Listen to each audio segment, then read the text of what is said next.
right then, everybody in podcast land out there. Welcome to another Tank Nation podcast. So this is where we bring the outside in. And our brother Sean Oliver, ex-resident here on the Pulaski unit, was our pastor in our Protestant programs here for many years.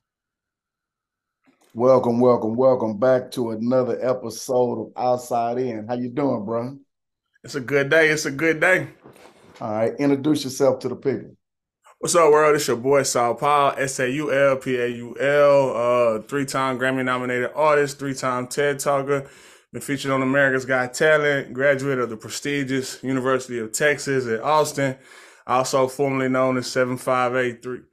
I ain't gonna say all that. Just yeah. That's me.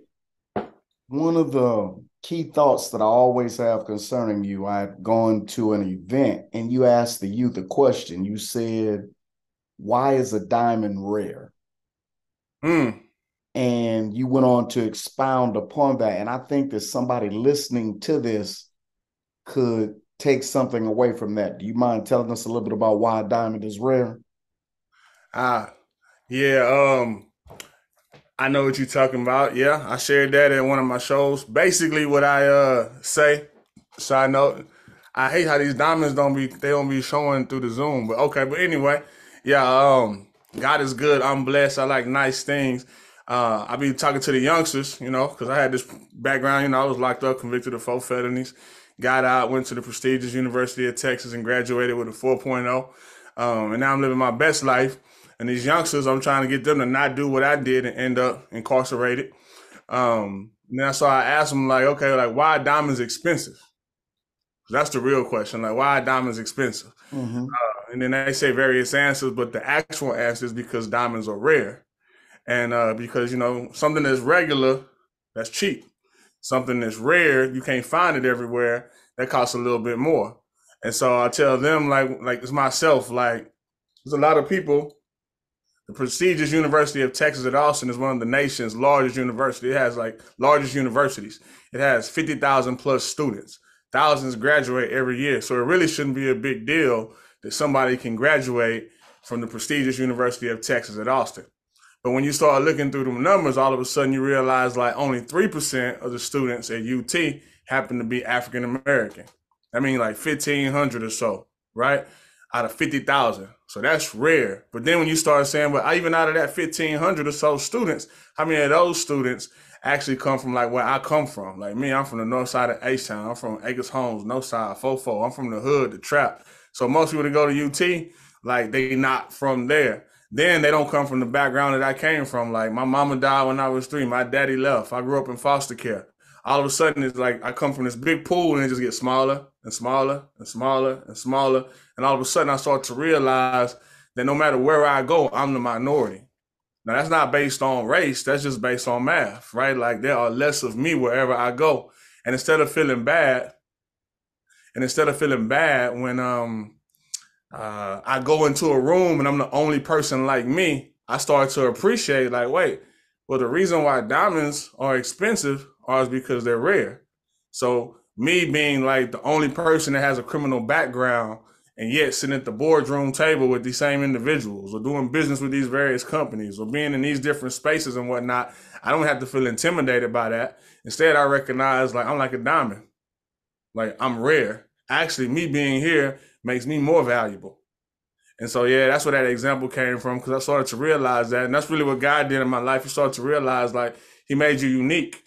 And when you start to own your uniqueness, then you can really shine different. You can move in a different confidence. You can move in a different boldness. You start to recognize that you're rare, and being rare makes you special. That's awesome. That's awesome. Because as I was thinking about this interview, I remembered that. And then what always strikes me about you is the word that I would use is unique. And so many times, especially when I was incarcerated, and I'm finding out it's true out here too, people are just trying to fit in and not really finding themselves.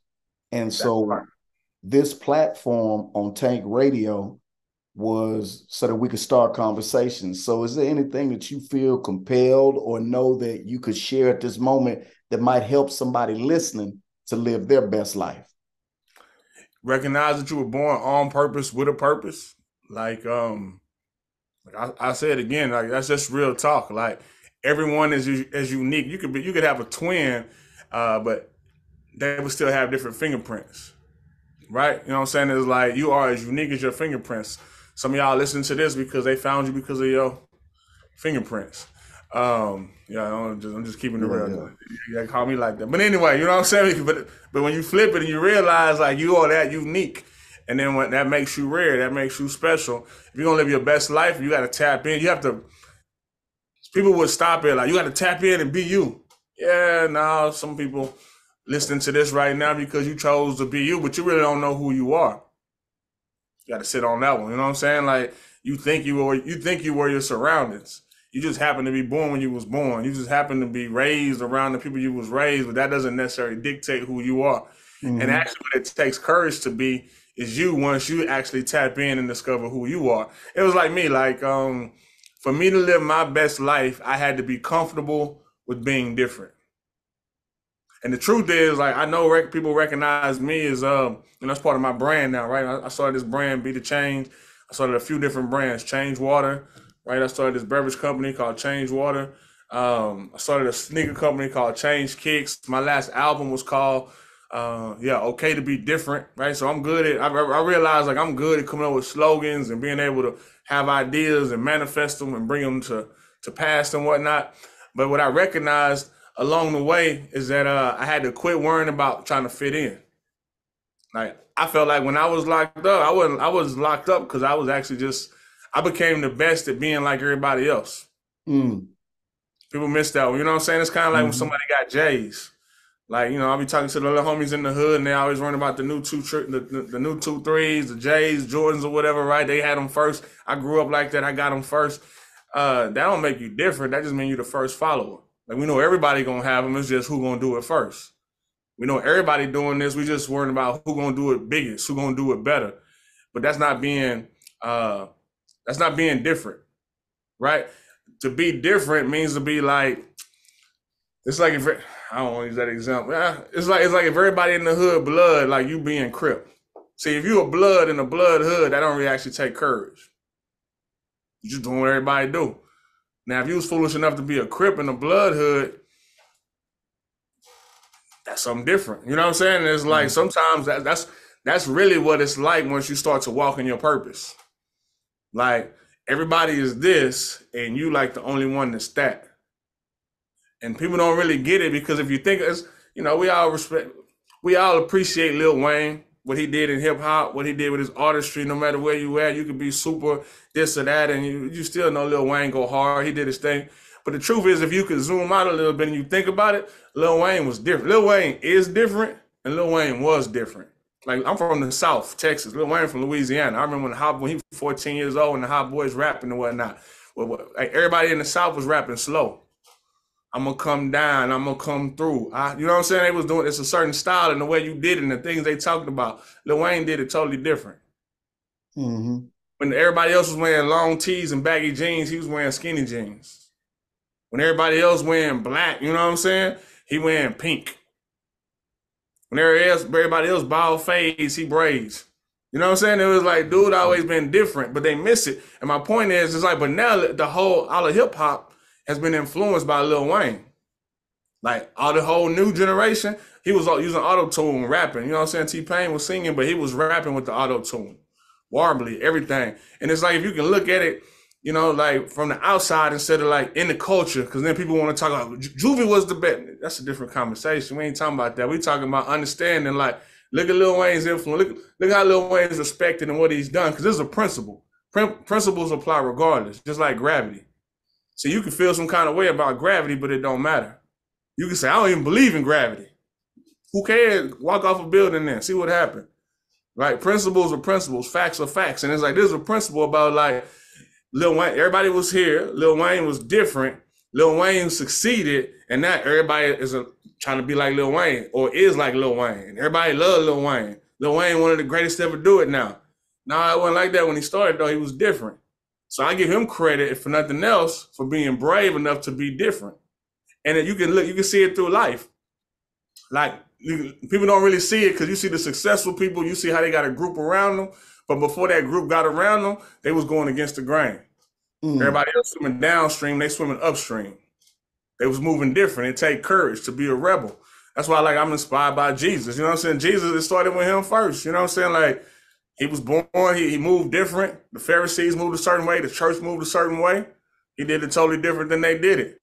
So much so, he died. He was so different, he died about that life. People say stupid stuff. You scared, go to church. That's so stupid. You know what I'm saying? If you scared, like, be bold and be like if you scared, don't go to church. Because if you go to church and you actually start walking out the gospel, you start to realize you're supposed to be countercultural. When everybody else saying this, then it's like, I guess I got to speak up and tell them what it really is. You know what I'm saying? Because it's different. So, yeah, if you're going to live your best life, and most people won't live their best life, but I would like to encourage anybody that's listening to this Tank, right? This is Tank. Yeah, Tank. Like, if you listen to this in the Tank right now, you have an advantage. It's like me, like, man, I should have walked y'all through. Let me see, man. Okay. Yeah, we should have set that up, man. I could have took you through I got a PowerPoint and a slide. I could have showed you some of the photos from when I was at the Grammys, from when I was doing my TED Talks. I could have showed some photos from when I was on America's Got Talent, or when I was like, bro, I get paid by clients like Facebook. I spoke at Google. I performed at Facebook, at Johnson & Johnson. The same reason why I'm not at you right now. They didn't book me. First time I ever went to New York, Johnson & Johnson put me on a plane and flew me to Times Square so I could go do what I do, perform and entertain, and inspire and empower. And it's crazy. But I started to realize over time, that's because you being in prison makes you rare. It doesn't make you less. It gives you the opportunity so that whatever you do, you will be unique and rare by default. Like everything I do the same thing somebody else do, but I do it, and mine's is rare, right? So I go to UT, somebody else go to UT, I graduate from UT, they graduate from UT, I graduate from UT. I'm different. They put me in the news. I'm in the studio right now looking at the first time they put me in the paper. 10 years ago, I got it on a plaque on the wall, right? Like, they don't put other people in the paper when they graduate from college. They didn't expect me to. I love saying this. I be telling youngsters, I tell people, anybody that listen, like, I'm famous. Like, that's what it is now. They used to ask that question. But I'm famous because I succeeded when everybody else thought I would fail. And that's the key part right there. Like, I don't run from it. I get, like, they expected me to fail. But I succeeded. It's just like it's an underdog story. So if you listen to this right now in the Tank, you are at the perfect setup for an underdog story. So when you succeed, it's like, whoa, it's going to give you a platform. The only question is, and for you, it shouldn't even be if you succeed, it's just when you succeed. And then my question to you, like boss to boss, is like, how you going to use that platform? Because see, that's what I do. So I'm not surprised. I won an award. You know, I mean, me and you, I don't even want to shout out to do it. I saw you a couple of weeks ago. I don't even want to shout out where we was at because dude don't deserve that type of clout. But it was ridiculous where we was at, right? We sitting at a function with like the who's who in the entire state. Yeah, it's crazy. Like 2 ex-felons just chopping it up. Early morning gala. 2 weeks before that, I just won an award. I won an award every year since 2010. I keep up because one God is good. After a while, I started to catch on. Like actually 2010 and 2000. Yeah, I could go through blah blah blah, but I figured it out. Like I'm owning mine. My story is my story. I am who I am. I know what I'm good at. Side note, I would ask people here like, do you know what you're good at? Okay, yeah, more than half saying yeah right now. Another quarter know it, but they scared to say it. And then a quarter don't know it all, right? But okay, cool. But then my next question is not like just do you know what you're good at, but do you know what you suck at? And see, people run from that because if you don't know what you suck at, you might actually suck at what you think you're good at. So it's good to know, like, I know what I'm good at, bro. You give me a mic, I can move the crowd. Beat, no beat, guitar, speaking, music, it don't matter. This is what I do. And it has nothing to do with the mic. I don't even need the mic to do it. It's just these words. I figured it out over time. The same mouth I used to use to finesse people, right? Because I would like sell water to a well. I could do this. But then I had to realize, like, yeah, this is a skill set, but I'm using it wrong.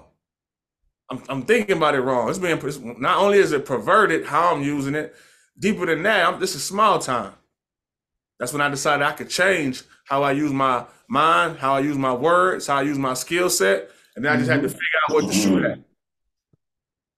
That's awesome. Let me ask you this. When you realized your uniqueness, what was one of the hardest things you had to overcome? Because there's a process. You come to the realization, and as you say, now I know what I'm good at. But some people get caught up in the process. And what I mean by that is this. I'll say a person says, man, I gave my life to Christ. I became a Christian. But since they're not studying, they're not being discipled, they don't understand that what they're going through, that's just normal. That's part of the process. So when you say someone's listening that, hey, man, find out really who you are, what's one of the difficulties you dealt with that and overcame? You see, confidence, belief. Yeah, it's funny. I'm in my studio. I'm looking on the wall right now. I got a whiteboard. I learned a lot of skills when I was in prison that I still use now. Like, I get away, I meditate, I reflect. You know what I'm saying? In the midst of it all. So I want to share that because it says some people be holding their breath just trying to move around. And it's like, nah, like you're in a place where you can get like water, you could develop some skills, you take those skills with you, and now you out here in the game. Like, you're not playing fair now. Because you know what other people don't know. You've been through what people ain't been through. But anyway, I got a whiteboard. That's one of the things I learned. I write on that, right? I used to write when I was in prison. And on my whiteboard right now, it says, I got a bunch of things on there, but one of them says confidence / Midas touch / no doubt / diplomacy. See, I don't want to say working on myself because I recognize most people hear that wrong. Not about me, but they self. They think I'm working on myself. Like, I'm already done. Right? So it ain't like I'm trying to become something. Like, I'm it already. It's like having a slab that's already set. I already won 10 car shows with this slab. You know what I'm saying? But it's like, I'm still working on it though. Like, I'm about to go get the diamond tuck, you know what I'm saying, on the seats now. Even though I already won last year, I'm still just making it tighter. And I had to say that because I think people miss it, always thinking they're in a process of, I'm trying to get there. It's like, you're there. Yeah, you can edify, you can add to what you got. But anyway, the reason why I share what's on my whiteboard, I had to remind myself or tell myself, this was from 2 years ago, maybe in the middle of the pandemic. I was like, I got to be more confident. And it's not because I was lacking confidence, it's because I'm shooting bigger goals now. I'm moving in different rooms, like the room me and you was in a couple of weeks ago. So I can't be in that room and not be confident. I can't be in that room and be like, oh my God, I'm just happy to be here. Nah, you miss opportunities like that. You got to be in that room and expect to be there. And now, because I expect to be there, I ain't starstruck. I ain't worried about why I'm there. I'm worried about what I can do while I'm here. I'm making moves while I'm there. So like, that's one thing that I had to work on was like confidence. And then another one, I'm just reading off the board, right? Midas touch. For me, I had to learn this next level. There's like 101, 201, 301. There's 301, all this stuff right here, right? I'll get back to 101. But I already answered that one before you didn't even ask it. But it's like the Midas touch. You know, the Midas touch, everything you touch, turn to gold. I had to have the confidence to realize no matter what I do is dope. Because a lot of people spend time worrying about looking for validation. I'm going to do this. I'm going to write the book. I spent forever to write, not me, but them. I spent forever to write this book. Now I'm going to see who, like, if the book is good. You just spent 2 years writing it, bro. Now you're going to figure out if it's good. No, it's good. Now I'm selling it. You know what I'm saying? I'm moving on. People that wrote books, they don't even birth it. It's like they spent all that time carrying it. It's like release it, put it out. Nah, but they caught up. You know what I'm saying? So it's like I had to, the next level is I got the Midas touch. Boom, whatever I'm doing, and I keep it moving. Okay, cool. And then the next after that was no doubt. But I'm a believer, right? Like, people be worried about what you can do. Could you pick your sin. If you're a believer and you listening to this, if you ain't a believer, you like to judge the Christians anyway. Oh, if you're a Christian, why you cussing? If you're a Christian, why you slap that dude upside his head like that? Put them hands on him. If you're a Christian, why you worried about the wrong thing? What's sin and what's not? In the Bible, it says without faith, it's impossible to please God. I hate how nobody ever focus on that scripture. They worry about if you can smoke, drink, who you can smash, do this and that. Like, hold up, I know what it do say clearly in the Bible. Without faith, it's impossible to please God. I wish everybody was sick of that one. You know what I'm saying? Then people would start being so scary. Basically, God telling me like, hey, bro, if you scary, I can't even find no pleasure in you. That's mind blowing to me. Like God is like, bro, if you cowardly, if you scared, and I don't care about why. But they laughed at me. God, I tried it and failed. Like, all them reasons. You can have results or you can have reasons. People should be taking notes by now. Like, this boy's spitting. Okay, if you don't write nothing else, get that. You can have results or you can have reasons. You can have reasons why you don't got results, aka excuses. But anyway, also I wrote, and then diplomacy. But that's extra, right? Because I had to learn how I got to talk to people different. I'm so, praise God, I'm blessed. I went from nothing, bro. I was a peon, like scrub. Like, when nobody checks, man, I got no mama, no daddy, grew up in the hood, grew up on food stamps, got arrested by the FBI when I'm 17, go to the penitentiary when I'm 20. I'm black in America. America's racist. I'm Christian. People don't like Christians. Everything in the world against me. I ain't got no support. Grew up poor. I don't know how to do nothing. I ain't never had nothing. I got no family. I got nothing. Okay. And now I'm the man. Just Google me. I ain't just talking. My name is Saul Paul. Google me. If you spell my name wrong when you Google it, Google will be like, did you mean Saul Paul? You know what I'm saying? Come on, dog. I done came up. But that don't mean nothing to God. God is like, you're going to have to learn how to talk to people, though. Which is a fancy word. A fancy word for that is diplomacy. Mm-hmm. You know what I'm saying? So like that was another level. Like, okay, Lord, I got to learn how to move. And that just go to anything, no matter what your blessing is. Like if people was watching but now let me just, so that's the answer that really matter. But if I take it back to like the basic one, that other people looking for, like, okay, yeah, when you figuring out who you are, like what's one thing you had to struggle with? But it was like the confidence. It's funny because like that's the next level version, but then it was like I had to actually believe that I had it. Because when I was in prison, we used to do like Bible study. I remember Bible study in the tank. Well, not even Bible study, prayer at the end of the night before rap. Mm-hmm. You know what I'm saying? I just got saved. I'm reading my Bible in the tank. You know what I'm saying? And then the more I read, the more I was like, well, I need to be with the community. And then they go circle up about 10:30, right before 10:30, and pray. And I was like, I was praying in the middle, right there. Everybody could see it. You know what I'm saying? I used to just watch. I wanted to go, but I wasn't that confident. You know what I'm saying? Then it was like, okay, I'm gonna have to go on and I'm just finna go lock hands and go pray now. You know what I'm saying? It was like, now I can hop on stage in front of 50,000 people. I talk about God for no reason. People, what you think about the game last night? I'm talking about Jesus. You asked me about the game. You know what I'm saying? It was like I had to get comfortable and then start to really realize what really mattered and then lean into that, which I want to encourage people again. I'm telling you, like, if you were listening to this from the tank, you have a special skill set, a special story, you have a background, you have an advantage over most people out here in the streets. They like you can do whatever they doing. They went to college, you can go to college. They got a job, you can get it. They wouldn't opt to do what you're doing right now. Be incarcerated. Walk around with that, you know what I'm saying? Like after that. And now that's what give you that chip on your shoulder, put a little puff in your chest, and you realize that you can do what other people can't do. And again, it bring it back to you rare. And you being rare makes you special. It's real. Appreciate it. Hit us with one of them songs.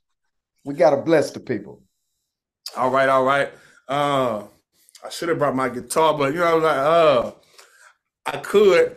I've been talking about rare. So if you ever see me, normally I'll say this and then I'll do a song. Usually I got my guitar with me. It's a 6-string classical acoustic. I'm from the hood. I didn't even know what a classical acoustic guitar was, acoustic guitar, electric guitar.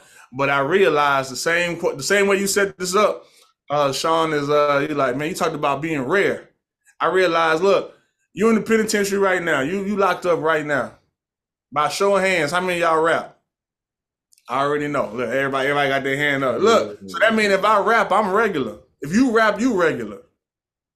Let that breathe. I know that hurt your feelings because you thought that was what made you special. I don't know. You figure that piece out. You know what I'm saying? I was like, okay, look, you rap. You in the penitentiary. You got a story. That's everybody. But that make it regular. And we already talked about regular is not rare. Yes. So I had to figure out how to stay true to me, but still be, unique. And so I learned how to play the classical acoustic guitar. I kind of did it just because I was like, man, these white people out here tripping, acting like hip hop ain't real music. And then I learned how to play the guitar, fell in love with it, and then started to see like, oh, this is different. When I do this, they add a couple zeros to the check. When I do this, I get invited to same places where they don't invite me if I was just rapping, you know what I'm saying? If I do the same song I did over a beat, over the guitar, they say it's genius. Okay, same words. I wrote the song Tomato, Tomato. So I just leaned into that. But any and everybody could do that. You don't have to learn how to play an instrument. You got to learn what it is that you do, and then you have to figure out how to make it special. If you think you're a hustler, that's the hustle part. How you gonna present it? You know, there's people out here selling. I gotta go, man. I'm gonna do the song. But I love this, bro. When I got out the penitentiary, I didn't drink coffee till I went in the penitentiary. And you know, you drink your coffee. Sometimes you slip a little Kool-Aid in it. You know what I'm saying? And it's like flavored coffee, whatever. And all I would think about is like, man, when I get out, I'm gonna go to Buckstar or Starbucks. What they call it? I don't know. I'm gonna go to a coffee shop. You know what I'm saying? Like I ain't never been to a coffee shop. So I get out the penitentiary, and now I catch the bus. I go to some little fancy coffee shop or whatever. I hop off the bus. I hop up in line. I'm looking up there. They got, man, like 25, 30 different names. Everything. I feel like I'm in Italy. You know what I'm saying? Like Missimo, Partissimo, Latte, Cappuccino, Espresso. I don't know these words. You know, I'm literally looking for coffee. They got 25, 30 words up there. Coffee is not one of them. I'm in a coffee shop, though. You know what I'm saying? I figure I'm going to order the cheapest thing, so I guess that's probably a coffee. That's why it's the cheapest. You know what I'm saying? I ordered my little cup of coffee, Americano, Espresso, whatever it was. And I probably had 10 on me. They charged me 5. That was the cheapest thing they got. They pulled it out. Boom. Man, it was a cup. I'm looking for something, bro. It's like, you seen it before. The cup, I can hold the cup with my little 2 fingers. You know what I'm saying? And a little plate. Like, what is it? It was a shot. $5, and I'm like, man. And the reason why I tell the story is funny. I'm like, man, shout out to them. They finessing. They figured out how to sell something and make it look fancy. Because it was a long line. There's a lot of people in front of me, a lot of people behind me. Starbucks don't even got the best coffee. McDonald's got the best coffee.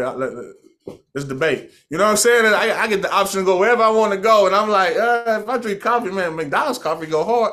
But Starbucks making billions off of it. Maybe $1 trillion company, you know what I'm saying? Because they figured out how to take what's regular, sell it, and make it feel special. People go stand in line. You seen it? Come on, bro. You moving around. You been to a Starbucks. You been in the airport. Like, I don't care where it's at. Starbucks, like Chick-fil-A, the line just be wrapped around. People just standing there waiting. But anyway, so I say that to inspire somebody to recognize it don't matter what you got. It's on you to figure out how to hustle, how to finesse, how to take it and present it so it's perceived the way you want it to be perceived. And so maybe you can make what you deserve to make from it. Because if people see it as regular, they're going to pay you regular. All right, so I'm going to do a song. I'm going to do one of my songs called I Remember. Check it out. Little song. Hey. Shout out to everybody on the gifts. So I did a good portion of my time. Also down in Beeville. Hey. I learned a lot, but I dedicate this to my mama. She why I be me. Check it out. No mama, no daddy, no bro, no sis. Grew up an only child, just me and this chick. Some call her Big Mama, some call her Miss. I call her the only reason I can have all this. She gave me the game when she laid the foundation. Nobody took that thing and founded a nation. She told me never follow, be a leader. She's why I know Christ, why I'm a believer. People like Saul Paul, what's your secret? I just let you let those that have ears peep it. See, it cannot be made no plainer. I put that on what I love with no disclaimer. Pearlie, a columnist Collins, man, she rests in peace. See, she be why I be me. Mama raised a monster, left the world with a beast. What up? I remember growing up in the hood, thugging shorty that was up to no good.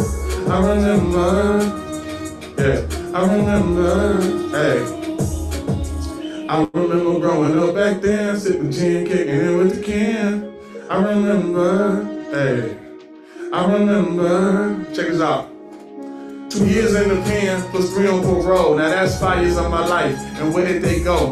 Let's recap, take it back to 9-4. Cause in 9-6, I'm wondering why did I grind for? Blindfold, stumbling through life like a wino. Oh, I know this ain't go most my peers try for. A fat trifle, real fold by King Cole. A Louis, a Gucci, a Lucci, that's real though. Still though, it wasn't worth the risk. Shout out to everybody still on lock at the gifts. When you hit his kinfolk, baby, pump your fists. And if a hater run up, you better punch your fists. And if you on the block, then get crunk with this. Cause as I up my stock and shutting the tricks, I reminisce on smaller plots, the ones for chips. Now I'm plotting on bigger crops. boats, yachts, and ships. Hey, I remember growing up in the hood, thugging shorty that was up to no good. I remember. Hey, I remember growing up back then, sipping gin, kicking it with the can. I remember.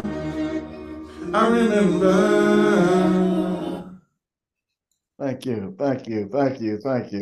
Hey. With that being said, as the interview comes to an end, do you have any closing words? We appreciate you today for sharing not only words of wisdom and your talent, but just continuing to bring out the best in all of us. Hey. Yeah, no, be brave, be bold, recognize that you were born on purpose with a purpose. It's going to take heart for you to go against the grain, move different. It's going to be lonely. People are going to turn their back on you. Christians going to turn their back on you.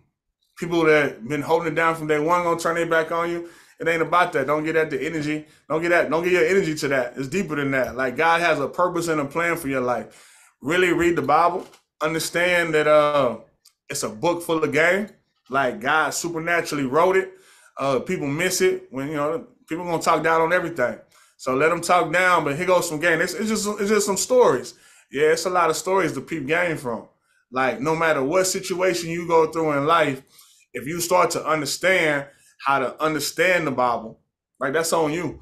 If you can start to understand how to understand it, you can, like, solve any and every problem you got. Everything is in the Bible, how to peep game. You know what I'm saying? From scandalous chicks to shady family members to being on your own. Like, any and everything can happen except for God to fail. Yeah. If you stay down with him, stay down till you come up. And then don't act funny when you come up. Stay humble, you know what I'm saying? Because if you recognize the struggle that you went through, that's why, like, I know I talk fly, I talk grace. I'm very clear of all the things that I do, but I also am very clear what that grind was like. So I'm too real to be fraud and act like somehow it's me whenever it's like, nah, like, I know God is good. He kept me. And I'm not going to become the thing that I saw along the way. Like, there's a lot of haters, a lot of people that did me wrong. I'm not going to become that. So I learned this in prison. You can learn something from anybody, right? Even what not to do. Mm-hmm. So decide who you want to be, how you want to move. And like I say on my chain, like I say on my shirt, like I say behind me, I encourage you to be the change. All right. You have a good day, bro. And thanks again. Tank Nation Conversations, promoting change through change. I'm Brian Collier, Executive Director of Texas Department of Criminal Justice. Blakinger. Dennis Martinez. I'm a world and U.S. skateboard champion. Hello, my name is Kevin Kempf, and I'm the Executive Director of the Correctional Leaders Association, and it's an honor. Gary Moore. Yeah, my name is Hedemias Cooper. Hello, I'm Michael Dutra. And this is Sharon Dutra. I'm David Gorin. I'm a radio producer for the BBC. I'm Maria Malgaronis. My purpose is to look out at each and every man in this room and see that there's hope for everybody in here. When I came to death row, all I knew was that I came here to die, but little did I know, I came here to live.